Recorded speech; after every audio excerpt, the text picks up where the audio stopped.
여러분, 성경은 쉽습니다. 성경은 쉽기 때문에 자세히 읽으면 이해가 됩니다.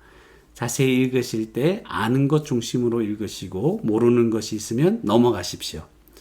무엇보다 하나님의 은혜를 중심으로 성경을 읽으시기 바랍니다. 안녕하세요. 오늘은 에베소서 6장 21절에서 24절 말씀을 함께 생각해 보고자 합니다. 21절 말씀에 보니까 나의 사정 곧 내가 무엇을 하는지 너희에게도 알리려 하노라. 바울 사도는 자신의 사정, 어떤 사정입니까? 무엇을 하는지 에베소 교회 성도들에게 이제 알립니다. 바울은 지금 알리고 있죠. 자신의 사정을 알립니다. 그리고 사랑받는 형제요 주 안에서 진실한 일꾼인 두기고. 그러니까 두기고는 어떤 사람입니까? 이제 사랑받는 형제고 주 안에서 진실한 일꾼이죠. 두기고가 모든 일을 너희에게 알리리라. 그러니까 사정을 알리긴 알리는데 두기고를 통해서 알린다는 것이죠. 그래서 두 번째로 두기고를 통해서 모든 일을 알게 한다. 바울 사도는. 그래서 이 두기고가 어떤 사람인지가 이제 기록할 만하죠. 두기고는 하나님의 일꾼 이렇게 해도 되겠죠. 하나님의 백성 성도는 사랑받는 형제다. 또 주 안에서 진실한 일꾼이어야 된다. 일꾼이다. 이렇게 한번 깨달음을 정리해도 상관없습니다. 22절에 보니까 우리 사정을 알리고 여전히 알리는 내용이죠. 우리 사정을 알리고 또 너희 마음을 위로하기 위하여. 사정을 알리는데 이 가운데 너희 마음을 위로하는 것이 있죠. 가만히 생각해 보면 바울이 감옥에 갇혀 있기 때문에 지금 자신이 어떤 사정인지를 잘 알려주면 그들이 안심하고 위로받을 수 있을 것이다. 그런 생각을 우리가 자연스럽게 할 수 있을 것입니다. 그래서 바울 사도는 이렇게 굳이 자신의 사정을 알리는 것이 에베소 교회 성도들을 위로하는 그런 위로하기 위해서 그렇게 알린다는 것도 알게 됩니다. 그러면서 내가 특별히 그를 이걸 잘 할 수 있는 사람, 내가 특별히 그를 누구죠? 두기고를 너희에게 보낸다. 그래서 바울 사도는 자신의 사정을 에베소 교회 성도들에게 잘 알리고 그들을 위로하기 위해서 두기고를 진실한 일꾼, 사랑받는 형제인 두기고를 보냅니다. 보낸다고 알려줍니다. 그리고 이제 23절에 보니까 이제 이 서신, 에베소서 서신의 이제 마지막 부분에 들어가는데요. 아버지 하나님과, 하나님은 어떤 분이신가? 하나님은 아버지십니다. 이렇게 기록할 수 있죠. 주 예수 그리스도께로부터, 예수님은 누구십니까? 주님이십니다. 그리스도십니다.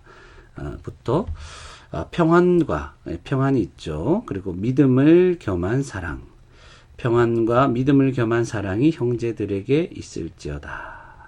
그래서 그들을 위해서 구하고 있는데 평안과 믿음을 겸한 사랑을 구하는데 이것이 어디로부터 옵니까? 하나님 아버지 하나님과 주 예수 그리스도에게부터 이제 평안이 오는 것이죠. 평안이 오고 믿음을 겸한 사랑인데 믿음을 겸해 있죠. 그래서 이런 것들을 조금씩 시간을 두고 이제 묵상하고 생각을 한다면 이런 지금 악한 영들에 의해서 마귀에게 공격을 받고 또 그 일환으로 핍박도 당하는 모든 성도들, 지금 자신이 감옥에 갇혀 있죠. 이런 상황에서 우리에게 평안을 줄 수 있는 분은 누굽니까? 하나님 아버지 하나님과 주 예수 그리스도. 그분께서 평안을 주시는 것이죠. 그분이 주시는 평안은 흔들리지 않고 깨어지지 않는 평안이겠죠.